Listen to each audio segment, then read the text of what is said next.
Querida familia de Mundo Católico, buenas tardes, gracias por acompañarnos. Querido Pablo, muchísimas gracias por aceptar la invitación. Buenas tardes. No, gracias a ti, Alejandro, y a toda tu audiencia. En esta hora, pues en vivo ya se van conectando y a todos los que pues, también nos verán.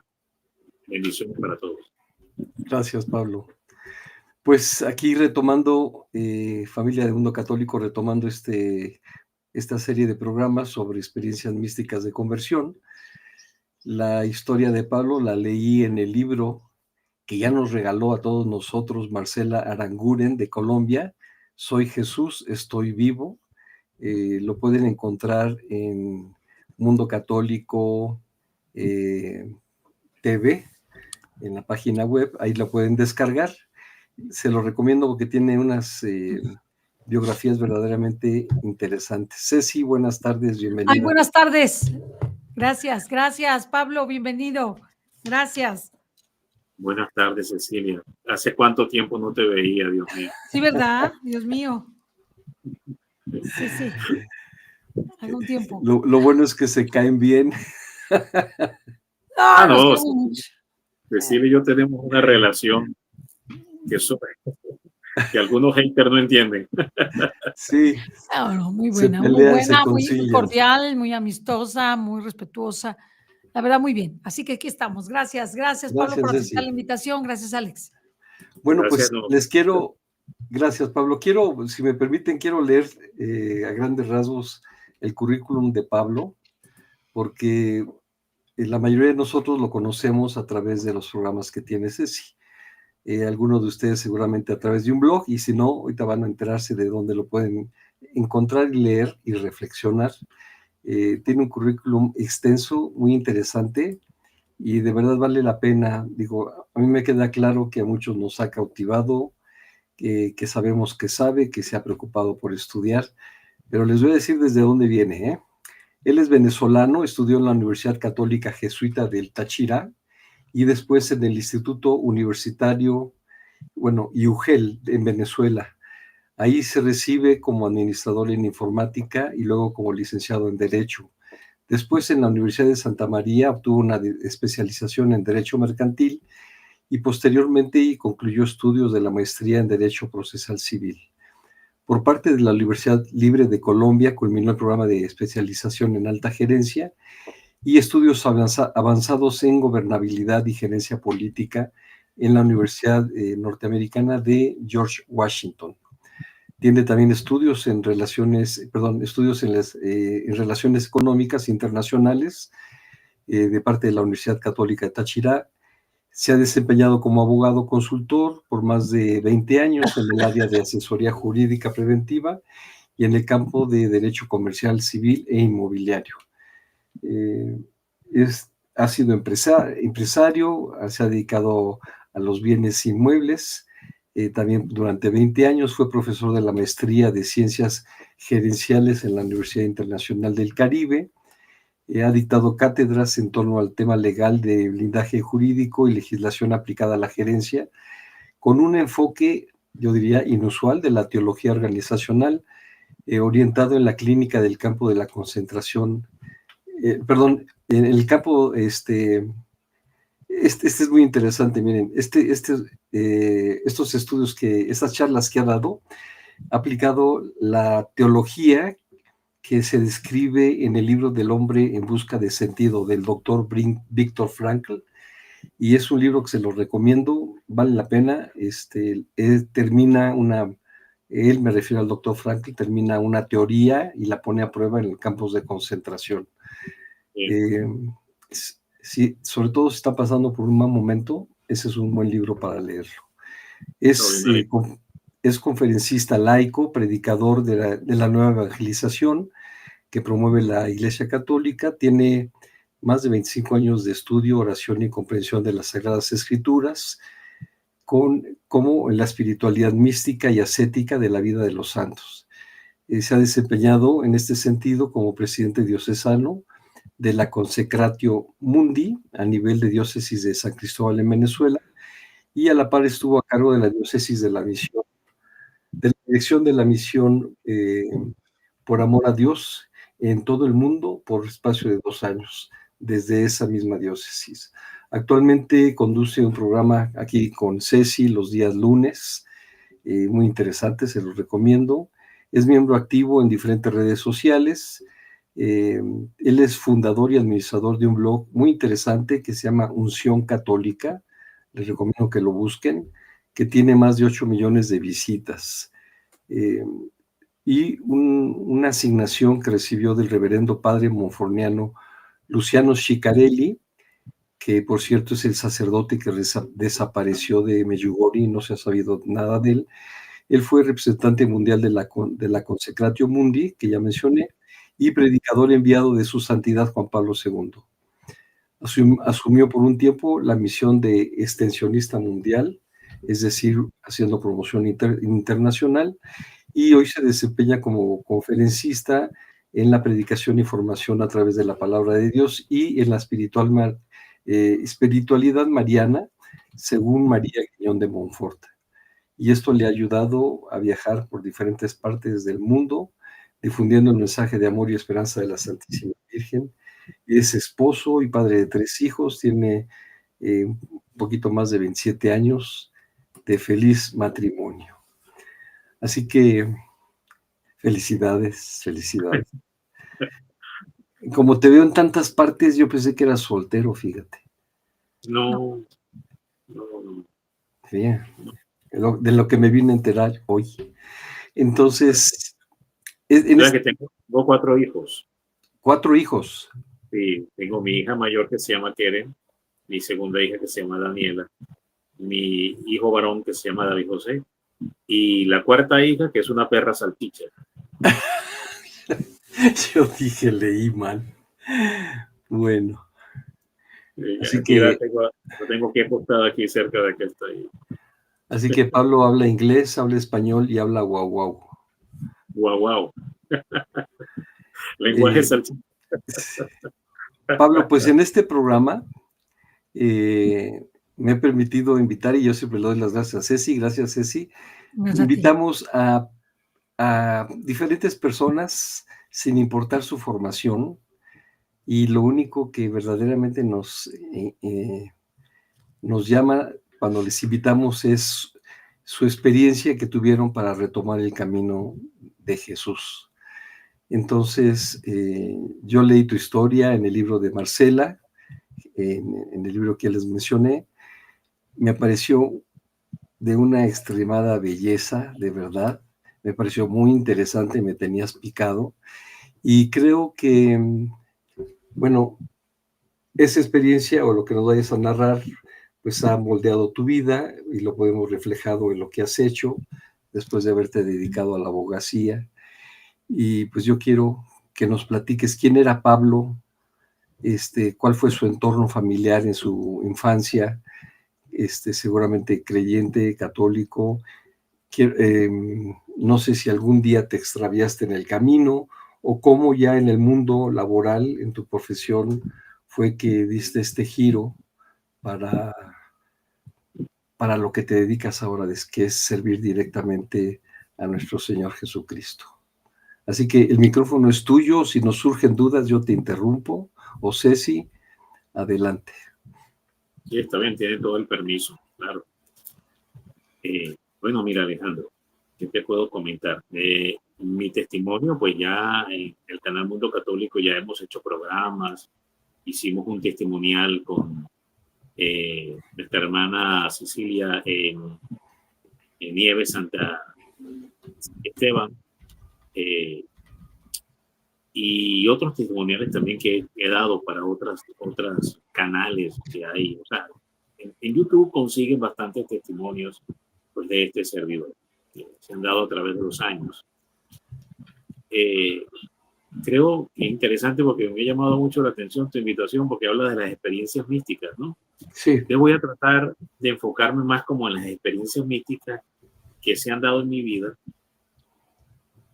No es que no vaya a tocar el testimonio, claro que lo voy a tocar, pero el que quiera ver como más detalles de todo lo que en sí fue, pues puede ir a Mundo Católico y ahí puede conseguir mi testimonio, puede ir a mi página o googlearme o o colocar en el sentido de búsqueda de tu testimonio Pablo Vivas, y ahí le van a aparecer distintos videos con distintos análisis. A ver, vamos primeramente pues, por tu pregunta. Creo que iniciando mi vida hay un episodio bien interesante que va a marcar, va a rielar el resto de lo que sería mi vida hasta el día de hoy. Y tal vez es el carácter que hoy me lleva también por el mundo pregonando un importantísimo mensaje, que es el mensaje fatimiano, me refiero a Fátima, que es la consagración al corazón inmaculado de María, médula central para la parroquia, escenario preliminar, esencial para el cumplimiento de todas las profecías del reinado de Jesucristo. Así de importante es el tema de la consagración como el gran medio para preparar el advenimiento de Cristo, su venida intermedia o su venida última definitiva, la parrucía, el advenimiento del Espíritu del Señor, dependiendo como lo queramos decir o comprender. Entonces la consagración es la gran bandera que iba a terminar dirigiendo toda mi vida. En los primeros años no tenía conciencia de ello, no lo sabía. Por eso el nombre de este programa, como una sugerencia, el diablo tenía sus planes, pero la Virgen tenía otros. La Virgen tenía otros. Entonces, esto que voy a comentar es porque ya posteriormente uno va recabando información y vas comprendiendo como todo un plan de Dios que ha venido dándose a lo largo de tu vida, en este caso mi vida personal. Cuando yo era muy pequeño, dando de brazos, mi mamá hizo algo que iba a determinar lo que hoy es mi vida y también el ancla de salvación en los grandes momentos donde más lo iba a necesitar. Sobre todo cuando caí por ignorante, preso por 6 años en una secta protestante. Wow. En la cual sufrí terriblemente, tremendamente, oprobio, humillación, esclavitud. Y esta expresión de esclavitud no la digo simplemente como un cliché gramatical. No, la digo en todo el sentido de la palabra, hermanos. En todo el sentido de la palabra. Esclavitud. Por 6 años. Sobre todo una esclavitud psicológica y emocional. Y en algunos momentos ya, hacia el final, física. Wow. ¿Qué edad tenías, Pablo? Mira, yo estaba en la década de los 20 de mi vida, en ese momento. En la década de los 20. Estaba yo viviendo los años 20 de mi vida, ¿no? Ajá. Me encontraba cuando todo esto sucedió. Pero vuelvo al comienzo, porque acontece algo en mi vida que yo no sé si a Cecilia alguna vez se lo comenté, creo que sí. Y mi mamá de brazos me llevó a una iglesia mariana que entiendo posteriormente mi madre me cuenta era una iglesia consagrada a la Inmaculada Concepción en la advocación de la Virgen Milagrosa. Porque para los que no saben, cuando la Virgen le pide a Catalina Labouré en el año 1830, cuando se da esta aparición en Rue de Bac, Francia, París, cuando la Virgen aparece a Catalina Labouré y le pide lo que le pide en relación a acuñar la medalla y troquelarla con todos los signos y señales y instrucciones como la Virgen lo indica, el verdadero nombre de la medalla, que se va a conocer coloquialmente como milagrosa por la enormidad de milagros que ha hecho y sigue haciendo la medalla. Sobre todo los que porten la medalla con un signo distintivo, confianza.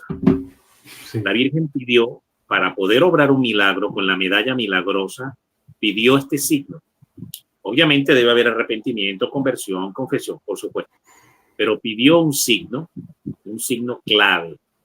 Quien porte la medalla, y qué tremenda es la misericordia, que no, a veces confunde, porque a veces oímos ciertos mensajes que se muestran como venidos de Cristo, que son extremadamente exigentes y muy justicialistas y muy justicieros, y donde le cierran todo el espacio, casi que no le dejan solamente milímetros para que la misericordia pase, porque el resto es una filtrante justicia. O sea, a veces oímos como mensajes de este tipo, pero en el caso de la medalla milagrosa lleva algo bien interesante, porque la Virgen, en esa iniciante aparición de todas las apariciones contemporáneas que van a ver en su vida, digo yo, en la vida de las apariciones contemporáneas de la Virgen María desde hace 190 años hacia acá, que se conoce como la era de las apariciones contemporáneas o el inicio de las apariciones contemporáneas de la Santísima Virgen María.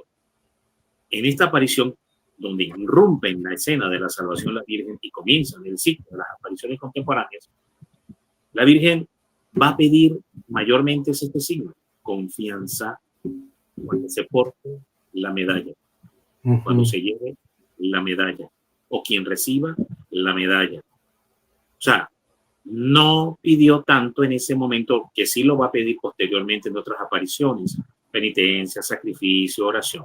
Muy bien, obediencia. Pero en esta aparición, la Virgen va a hacer más que todo hincapié en la expresión confianza. Si recibes la medalla, confía en ella. Si llega a ti la medalla, confía en ella. A quien regales la medalla, dile que confíe en María. Y es hermoso, porque así comienza mi vida. Yo fui entregado a la confianza de María, porque mi padre me consagra de muy pequeño a la Virgen. Ella va a este lugar, hace una oración simple. Mi mamá no es teóloga, hace una oración simple, como puede salir del corazón de cualquier madre, que con corazón sincero ora a la Virgen y me consagra a la Virgen y me entrega a ella en esta ocasión de la medalla milagrosa. Empiezo yo ya mi vida. Yo nací en la ciudad de Caracas. Los primeros años de mi vida van a transcurrir en la ciudad de Caracas. Mi papá estaba en el proceso de graduarse de arquitecto, consiguió trabajo en aquel momento en la ciudad de Caracas. Ya posteriormente surgen otras oportunidades y nos mudamos de nuevo a la ciudad de San Cristóbal, que es la ciudad de origen de mis padres, sobre todo de mi padre, que es venezolano. Y ahí empiezo a llevar una vida, mira, como cualquier niño puberto y después adolescente y después joven de clase media, como cualquier joven de clase media que puede haber en cualquier país de Latinoamérica. Y claro, no tuve en estos primeros años de mi vida, no tuve una sólida formación religiosa, una sólida formación doctrinal en el conocimiento de la iglesia. No fui orientado, inspirado o conducido como por algún ejemplo de parte de padres que han sido muy buenos padres, pero no eran religiosos, Alejandro, no eran religiosos. Entonces, aunque fueron muy buenos padres y han sido muy buenos padres, tanto mi papá como mi mamá, pero en el tema religioso, pues no era vamos a la misa el domingo y vamos a rezar el rosario todos los días. Ese ejemplo por lo menos no lo viví yo los primeros años de mi vida. Hay otras personas que sí, pero en mi caso no.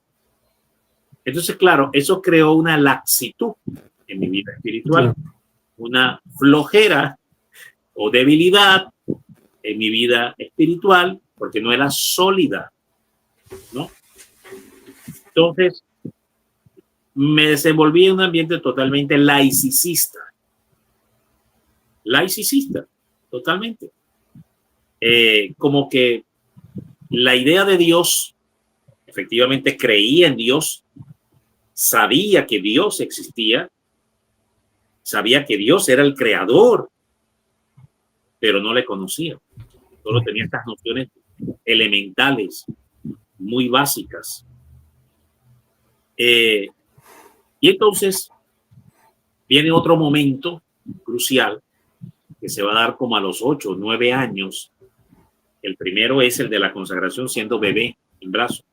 Después se va a dar otro momento clave en mi vida, aun cuando mi vida estaba transcurriendo en medio de esta tibieza, porque tengo que decirlo, una gran tibieza espiritual, aun cuando mis padres no eran malas personas y nunca fueron malas personas y no han sido malas personas, y trataron de dar todo lo mejor que ellos pudieran dar. En efecto fue así, y Dios los bendiga por ello. Sin embargo, llegó un momento cuando yo tenía más o menos como unos 8, 9 años, 10 años. Estaba yo con un vecino de la cuadra donde yo vivía, de mi casa, y de repente él me dice o me invita a ir a misa. Recuerdo que era la iglesia del Ángel en San Cristóbal, que estaba con unas 2, 3 cuadras donde yo vivía, y él me dice que lo acompañara a ir a misa. Él es de origen italiano, se llama Dino. Dino Giovannoni se llama él. Entonces Dino me dice, Pablo, vamos a misa. Y yo era muy pequeño, tendría 8 o 9 años, y Dino sí era mayor. De hecho, pues ya había hecho su primera comunión. Y tú sabes que uno sigue el ejemplo de los mayores en ese momento, los que son, uno queda como bajo el liderazgo de, sobre todo Dino, que era una persona que lideraba a todos los muchachos de la cuadra, ¿no? Él era líder. Entonces, yo me voy con él a la misa. Bueno, vamos, yo lo sigo. Y cuando llegamos allá a la misa, Cecilia, es una misa de padres dominicos, porque esta iglesia o esa parroquia es regentada, administrada por padres dominicos. Y llegamos ahí. Era una misa de la tarde, recuerdo, una misa como de las 6 de la tarde. Y llegó el momento de la comunión. Dino se levanta para ir a comulgar y yo me voy detrás de él, Alejandro. Inocentemente. Y llegamos al momento de la comunión. Y entonces el padre me ve pequeño, me ve niño, 8 años. Obviamente el sacerdote pregunta, hace la pregunta de rigor. Él ya ha hecho la primera comunión, le pregunta a Dino, mi amigo. Y Dino pues no sabe qué responder, llega y me mira y me dice, ¿ya tú la hiciste? Me pregunta. Y por supuesto yo no la había hecho. Y yo dije, sí, yo ya la hice. Y me ha dado la comunión. Así comenzó mi vida sacramental. Así comenzó mi vida sacramental. Con una mentira. Evidentemente, atraje, esto lo voy a comprender más adelante después, ya, ¿no? Ya más adelante el Señor te va explicando cosas, te va haciendo entender cosas, ¿no? Entonces, más adelante voy a entender esto que ahora explico. En el momento no lo voy a ver, por supuesto. Claro. Evidentemente, y a todas luces, fue un acto irreverente, grosero, irrespetuoso, desafiante contra Dios y de profunda ignorancia atrevida. Ignorancia atrevida. Pero acontece algo. Yo ya estaba consagrado a María.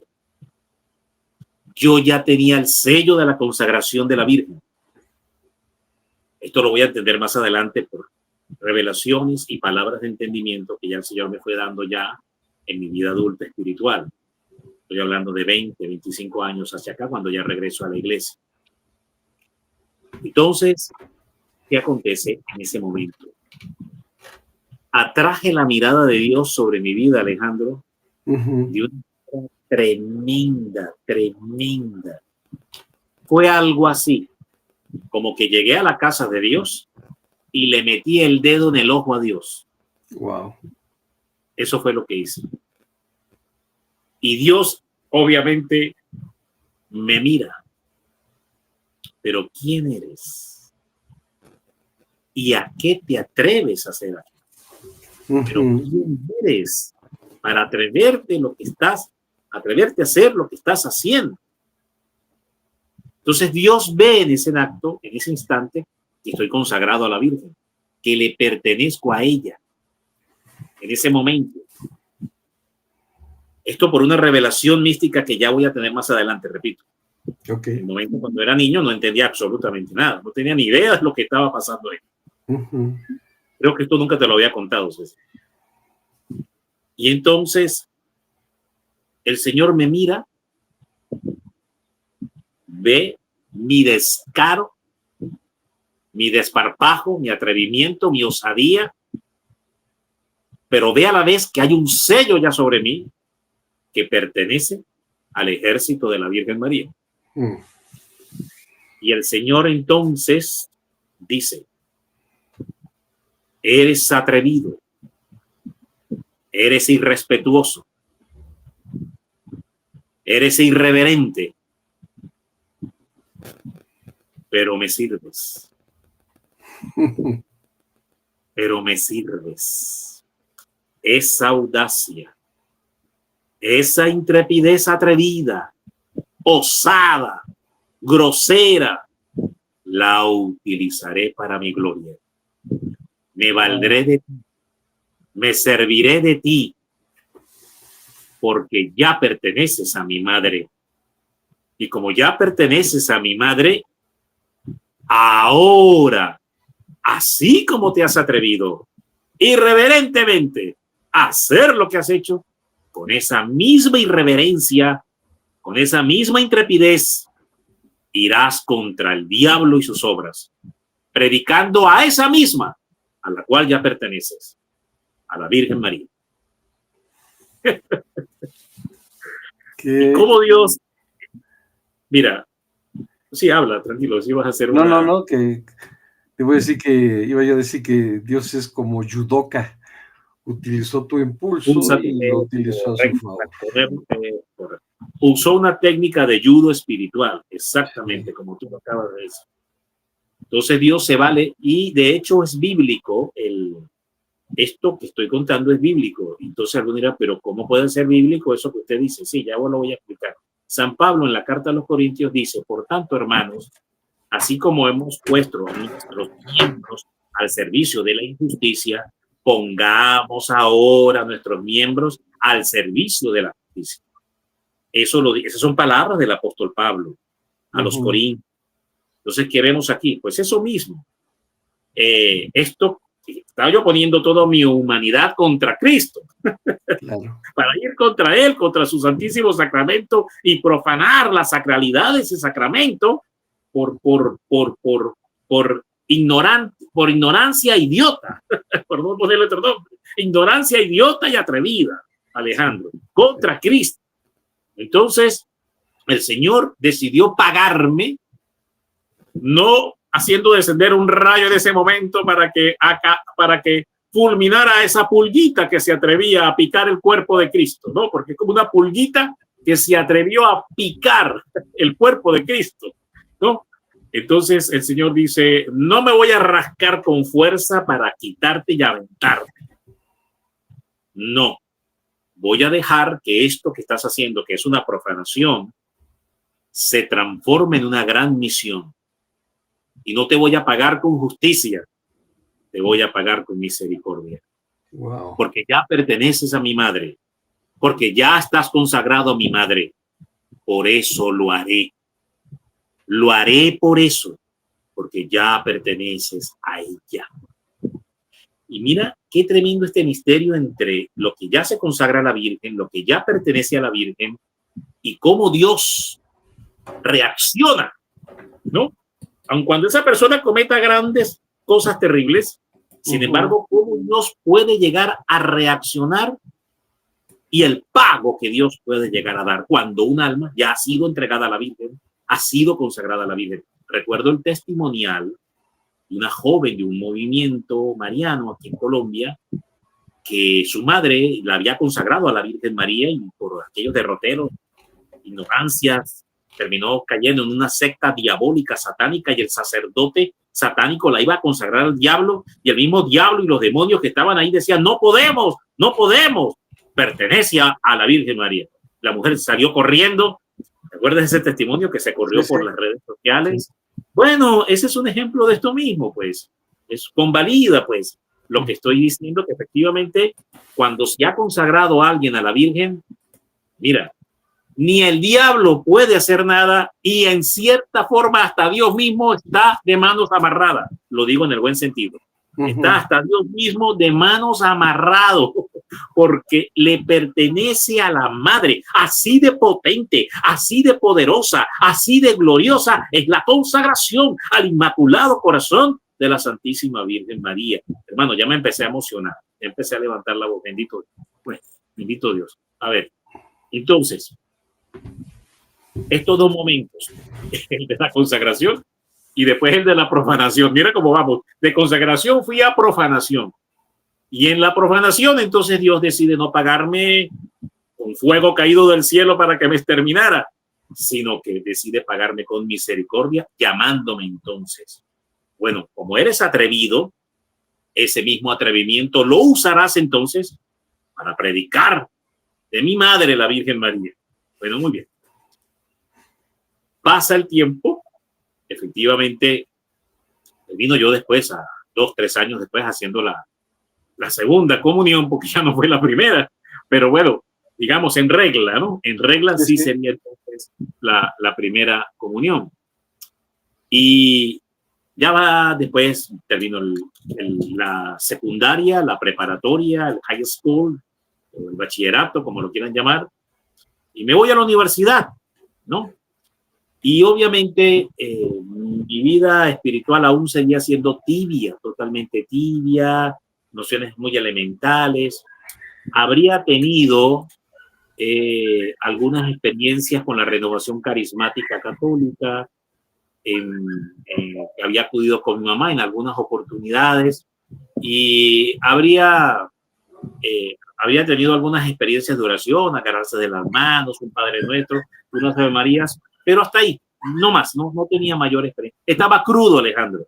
En la vida espiritual estaba totalmente crudo. Yo no tenía nada de formación en la parte espiritual. Sin embargo, había algo bien interesante. Como mi mamá es colombiana y entonces cuando íbamos a visitar a mi abuelo en Colombia, donde ahora me encuentro, sí recibí algo, hubo un reflejo que sí me alcanzó a llegar de luz. Tal vez fue el único que recibí en esos primeros años, en los primeros 20 años de mi vida. Y es que cuando íbamos a la casa de mi abuelo era un hombre profundamente mariano, muy, muy devoto de la Virgen del Carmen. Era un hombre de doble Eucaristía. Iba a la Eucaristía en la mañana, iba a la Eucaristía en la tarde y rezaba todos los días el Santo Rosario. Entonces, cuando yo iba pues a la casa paterna por el lado de mi mamá, a Colombia a visitar a mi abuelo, que a veces íbamos a pasar temporadas, vacaciones de diciembre, vacaciones de medio año, Semana Santa, etcétera. Entonces, ese reflejo yo lo veía en mi abuelo. Y cuando íbamos a la casa de mi abuelo, ahí sí yo entraba como en un régimen de disciplina, porque a las 6 de la tarde, llueva, truene o relampaguee, ahí se tenía que rezar el Santo Rosario a las 6 de la tarde. Y ahí estaba yo con mi abuelo, porque mi abuelo nos llamaba. Y me gustara, no me gustara, me cuadrara, no me cuadrara, me pareciera o no me pareciera, ahí teníamos que estar rezando el rosario. Entonces yo ya sabía que las veces que iba a la casa de mi abuelo, eso era lo que me esperaba. Obviamente habían otras cosas muy interesantes que como jóvenes hacíamos, íbamos al río, íbamos a la finca, íbamos a la hacienda, bueno, todas estas cosas. Pero esta parte espiritual era innegociable. Había que estar ahí con el abuelo para rezar el rosario. Evidentemente esto marcó, fue el único episodio de luz que pudiéramos decir marcó mi vida. Hubo otro aspecto interesante que se va a dar después de la profanación. Primero la consagración siendo bebé, después la profanación siendo puberto, y ya entrando en la adolescencia, estando en la casa de mi abuelo, en una de esas donde tenía que rezar el rosario todos los días con mi abuelo, a mí se me ocurre una tarde ir a un solar, un patio que había en la parte de atrás, porque era una casa, una casona tipo colonial grande, de esas que suelen haber así grandes aquí en Latinoamérica. Entonces, en la parte de atrás, Cecilia, había un solar grande y ahí había un árbol de mango, Cecilia. Y a mí se me ocurre la genial idea, porque claro, intrépido, audaz, atrevido, inquieto, tenía un espíritu inquieto, Alejandro. Entonces, en esa inquietud, yo me trazo un desafío. Yo miro el árbol y veo que el árbol tiene una rama, un gajo que sale del tronco principal y sale una rama, ¿verdad? Que va a un muro de una pared que estaba al lado. Entonces yo digo, me voy a subir al árbol, voy a pasar por la rama y para llegar al muro, una suerte de jugar a ser Tarzán, ¿no? Una cosa así. Voy a jugar a ser Tarzán. Y entonces yo tendría, no sé, 12 años, tal vez, 12 años, no sé, 12, 13 años en ese momento. Y trepo el árbol, empiezo a reptar la rama y como en la mitad de la rama, ¡suas! Me volteo hacia abajo, quedo así, ¿no? Me volteo hacia abajo, perdí el control y de repente, no sé cómo explicar, me solté, no entiendo qué pasó, me solté. Y he caído de una altura de más o menos el equivalente a un tercer piso. Wow. A un tercer piso. He caído en la tierra, pero esta parte, la parte encefalocranial, aquí donde está el encéfalo, que es la clave, una zona clave para muchas funciones del cerebro, ahí habían enterrado, se encontraban enterrados en la tierra unos ladrillos y las puntas de los ladrillos estaban salidas, pronunciadas sobre la tierra. Y justo he puesto esta parte de aquí, se la he puesto encima las puntas de los ladrillos. Con una caída, pues calculen ustedes cuántos metros pueden ser, 9 metros, 10 metros. Sí, claro. 10 metros son 10 metros son 3 pisos. Ok. Si no es que más por ser casa antigua. Exacto. He caído ahí. Como pude, me levanté ensangrentado, llegué donde mi mamá llorando, me llevaron de emergencia al servicio médico y bueno, empezaron todas unos exámenes médicos. Y cuando yo voy narrando y ellos van viendo y voy explicando y van al sitio y miran, ¿no? ¿Qué fue lo que pasó? Los médicos no dan crédito de lo que yo digo. Dice, es imposible. Claro. Porque esa caída así, dos cosas, o paralítico, parapléjico o muerto en el acto. Eran los dos escenarios. Entonces, me hicieron un estudio y se demostró que el golpe fue justamente en una zona donde podía recibirlo para no morir o no quedar parapléjico. Justo ahí. Justo en ese momento. Entonces, un día mi papá me llama ya un año después de eso. Estaba reunido con unos amigos y papá me dice, a ver, mi papá me llama Pablo José, así me llama mi papá. Pablo José, cuéntanos aquí qué fue lo que te sucedió, porque le estoy contando a ellos y ellos no creen, no dicen, imposible esto que tú me estás contando. Y yo les cuento todo lo que pasó, se asombran, ¿no? Entonces mi papá dice unas palabras que digo, pues, sin saberlo, pues fueron proféticas, sin ser el profeta, pero terminó siendo profeta, porque digo, bueno, dos cosas me dice, dos cosas son posibles en esto que te ha pasado, hijo. Una, o vas a hacer algo terriblemente malo o vas a hacer algo tremendamente bueno, me dice. Son dos cosas, me dice, porque si no te has muerto, es por eso, o que vas a hacer algo muy malo o vas a hacer algo extremadamente bueno y por eso tienes que vivir. Entonces, bueno, terminó siendo pues una profecía todo esto que mi papá comentó. Y bueno, llega. Oye, ya... Una pregunta. Cuando comulgaste, ¿lo hacías con una ilusión o era la pura travesura? Mira, interesante pregunta. No era ni travesura ni ilusión, era la audacia de poder hacerlo. La audacia de poder hacerlo. Es decir, como que la estructura es no lo hagas. Claro, ¿no? Romperla. La prohibición es no puedes. Entonces, ante el no puedes, ante el no, voy y lo desafío. Si es no, voy contra el no y lo desafío. Entonces, hoy he entendido que en aquel momento ese era, digamos, mi atrevimiento humano, ¿no? Toda esa parte humana atrevida, irreverente, ¿no? Pero hoy ya lo he entendido que es algo que, sin embargo, Dios depositó en mi estructura, en mi ADN, y es ir contracorriente, Alejandro. Es ir contracorriente. Eso es. Por eso Dios dijo, aquí lo has hecho mal porque has ido contra mi corriente, no contra la del diablo. Pero me sirves porque con esa misma fuerza y atrevimiento, como has venido contra mí, te voy a usar, pero para que vayas contra el diablo. ¿No? Es algo así.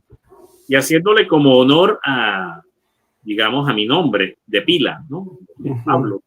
Saulo fue así, y después también Dios lo llama y lo transforma, ¿no? Claro. También.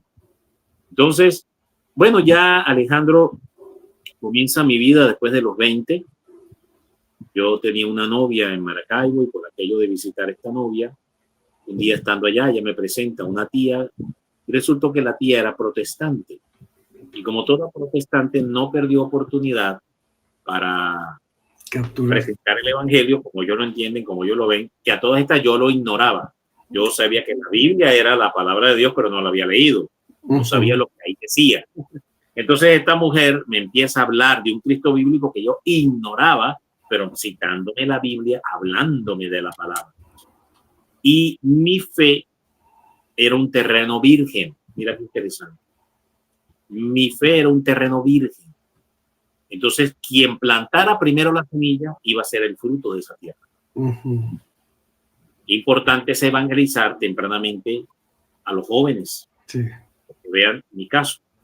Entonces, el terreno de mi fe era virgen. Nadie había sembrado una semilla. Y esta mujer lo empezó a hacer por primera vez. Obviamente el fruto era un fruto, una semilla distorsionada. Pues el fruto no iba a ser el mejor, es decir, por todo lo que iba a tener que vivir dentro de esta secta. Yo quedo muy impactado por lo que ella me muestra, me enseña. Sobre todo quedo muy impactado porque ella empezó a hablar en lo que hoy se conoce como el don de lenguas, interpretación de lenguas, que realmente no es la xenogloxia y la glosolalia que nos enseña que San Pedro le acontece en el pórtico de Salomón el día del Pentecostés, que es la glosolalia y la xenogloxia. No era eso, pero se le conoce, digamos incorrectamente se le llama don de lenguas, interpretación de lenguas.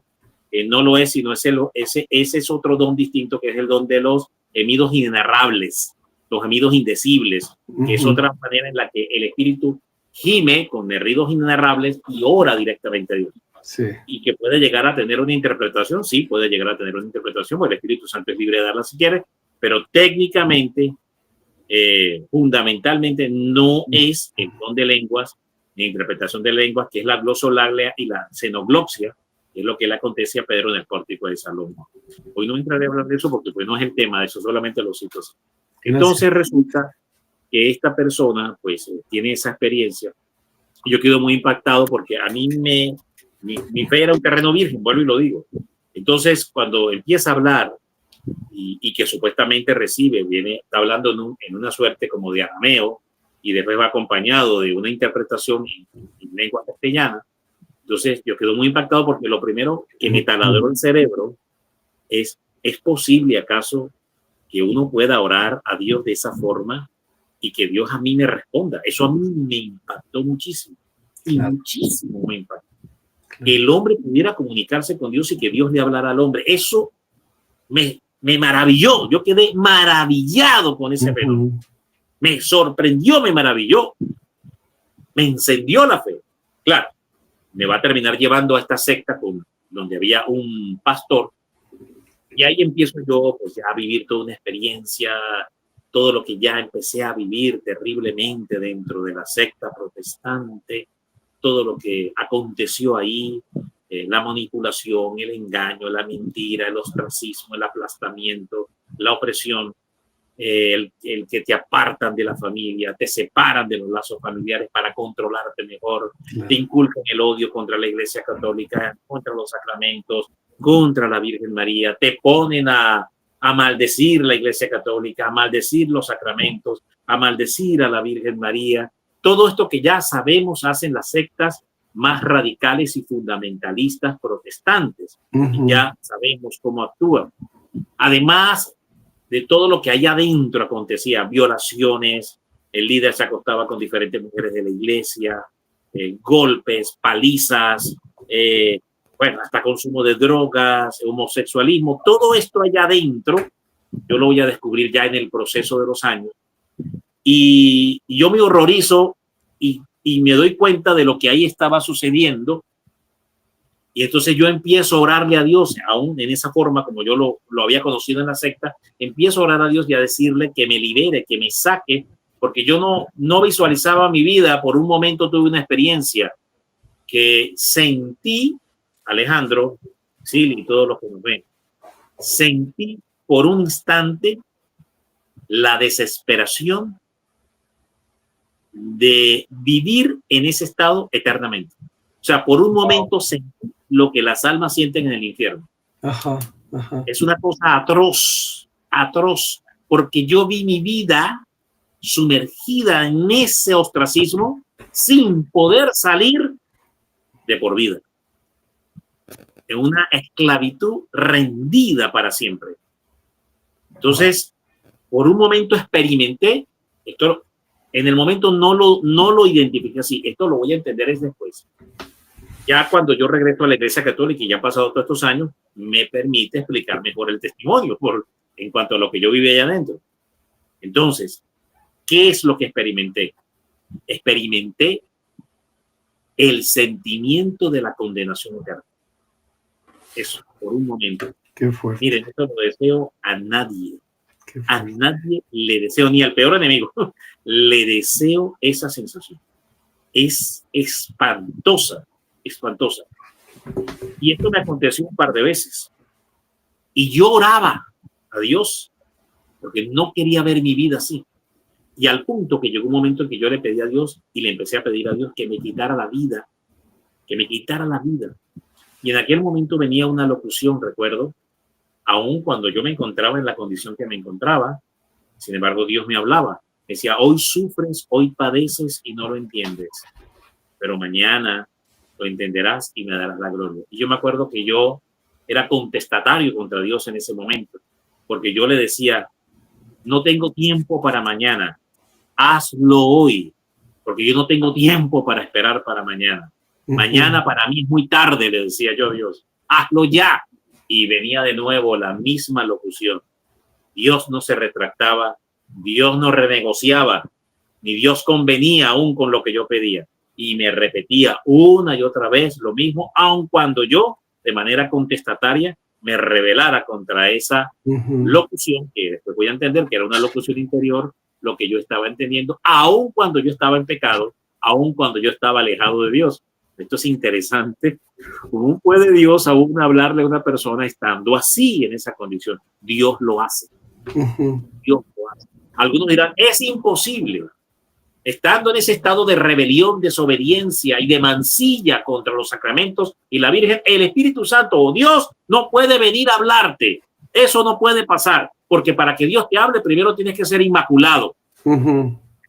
Ok, a los que piensan de esa forma, les tengo algunas citas bien interesantes de la Biblia. A ver, para que reflexionen en ellas. Una, Balaán y Balac, ¿no? Muy bien. Balaán, el profeta, fue allá a venderse a Balac porque le iba a dar una paga para maldecir al pueblo de Dios. Y en el camino él iba montado en una burra, ¿te acuerdas? Esto está en el libro del Génesis. Iba montado en una burra. Y montado en la burra vio lo que Balaam no veía. Y es que ahí mismo, a la vuelta de la esquina, estaba el ángel de la ira de Dios, el ángel de la justicia de Dios, con una enorme espada de fuego. Les iba a cortar la cabeza, tanto a Balaam como a la burra. Entonces la burra dijo, ¿qué va? A mí no me van a cortar la cabeza hoy. Y la burra habló, mi hermano. La burra habló, dice, y Dios refrenó la locura del profeta a través de una bestia de muda carga, dice la Biblia, a través de una bestia de muda carga, muda porque es muda, no habla, claro. De muda carga porque es la que lleva la carga, la mula.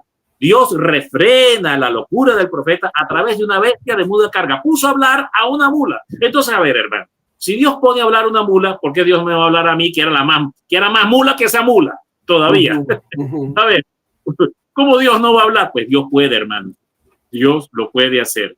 Y además, Cristo también dijo, ¿no? Cuando van dando la entrada triunfante en Jerusalén, ¿te acuerdas? Y los fariseos recalcitrantes, escrupulosos, correcto, eso está en el capítulo 19, 46 del libro de Lucas. Entonces le dicen los fariseos, dile a tus discípulos que no te adoren, que no te alaben. Entonces el Señor reprende a los doctores de la ley fariseos, dice, si ellos no lo hacen, las piedras gritarán por ellos y Dios levantará hijos de Abraham debajo de estas piedras. O sea, Dios pone a hablar a las piedras. Dios puede poner a hablar a una piedra, mi hermano, si a Dios le da su santísima gana. Entonces, ¿qué tenemos en la Biblia? Que Dios pone a hablar a las burras y Dios pone a hablar a las piedras, mi hermano. Bueno, ahí tenemos esa cita bíblica para los que dicen es imposible que Dios te haya podido hablar estando en esa condición. Entonces, aún el más vil pecador, estando en la condición más artera, traidora contra Dios, Dios en misericordia puede venir a hablarle. Dios lo puede hacer. Muy bien. Qué interesante, ¿no? Porque a la final toda esta historia es el triunfo de la misericordia.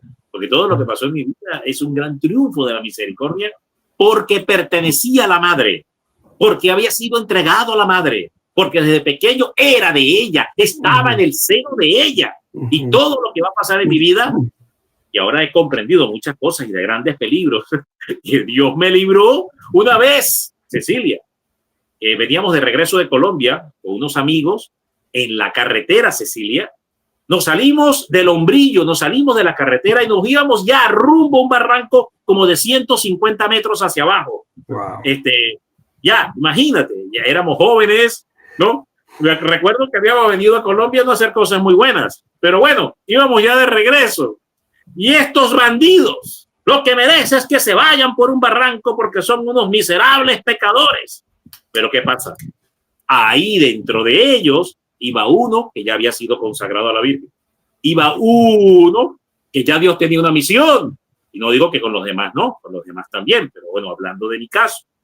Entonces, cuando nos salimos del Hombrillo, de la cuneta, de la calle, de la carretera, y quedamos ya así, íbamos derechito a un barranco de 150, 200 metros, y todos los carros que se habían, porque no era el primer caso, ya es una curva peligrosa.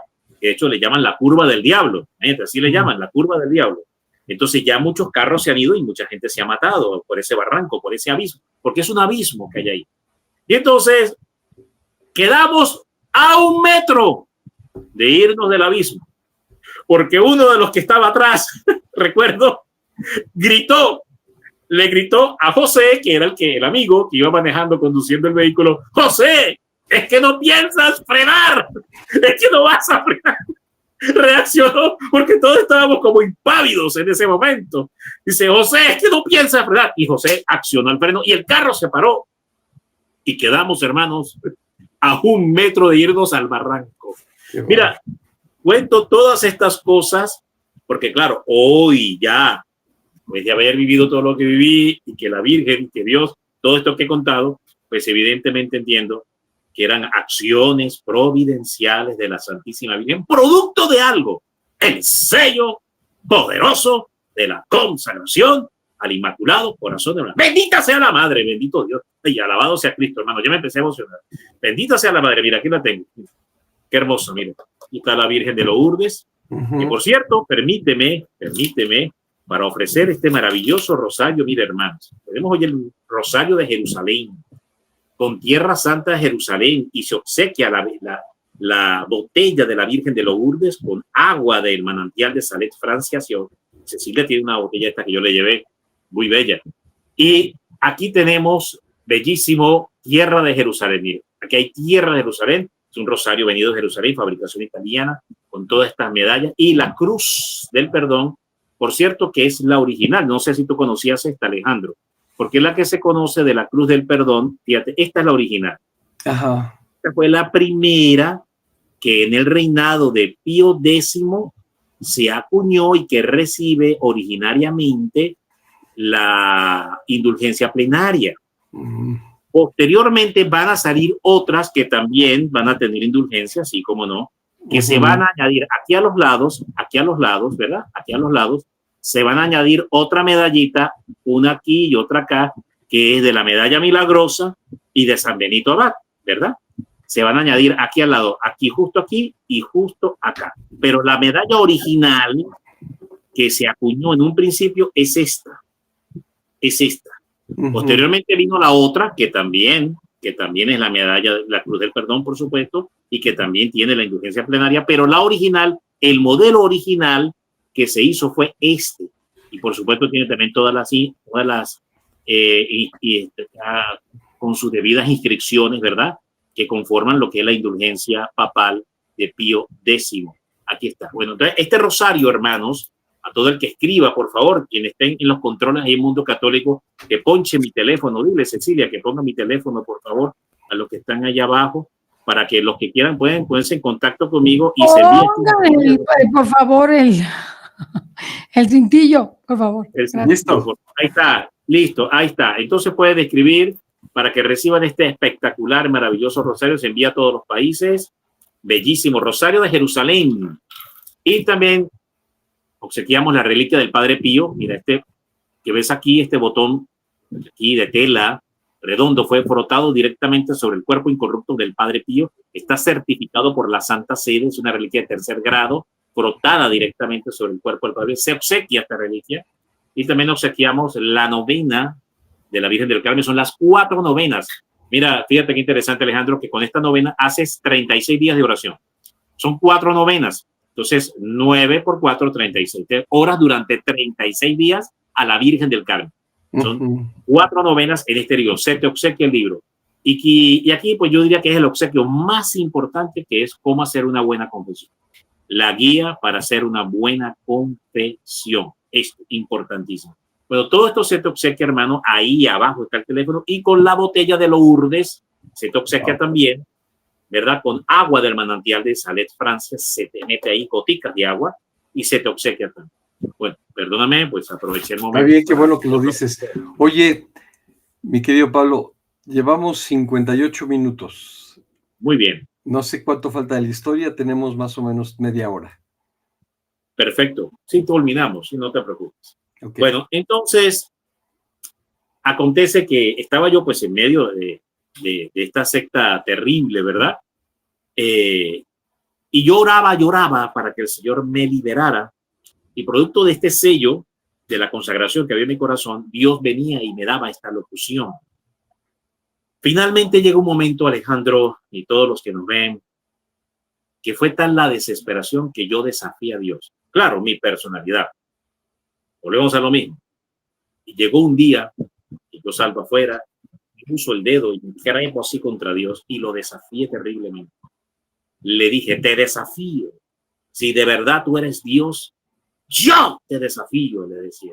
Muéstrame que de verdad, o eres mentira, o eres un cobarde, o eres un mentiroso. Si de verdad eres Dios, te desafío a que me liberes de esta opresión, a que reprendas este devorador y pueda salir libre de esta opresión. Y me acuerdo que lo desafiaba tremendamente. Y recuerdo que agarraba la Biblia y se la blandía así. Aquí dice, tú dices, así, le hacía así.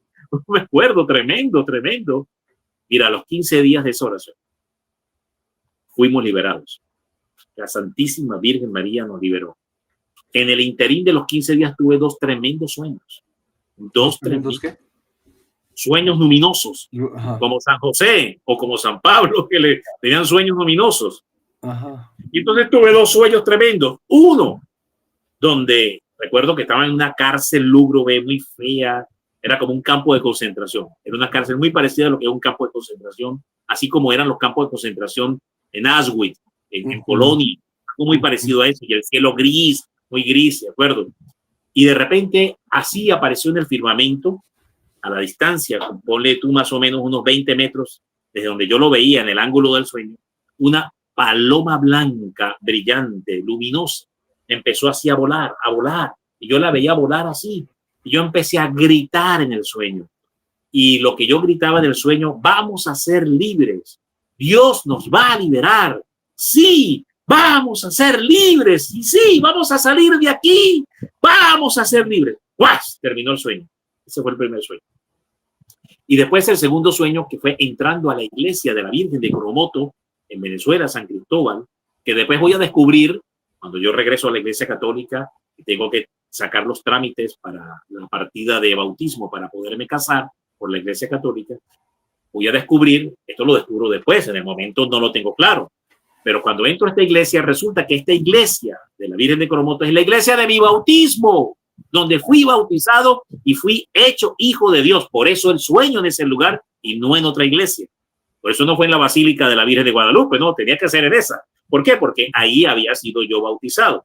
Entonces, cuando entro yo en esta iglesia, hermanos, veo una mujer que predicaba con una gallardía, con un celo, con una fuerza, con una potencia, y sobre todo tenía una palabra de exhortación profética contra el pecado.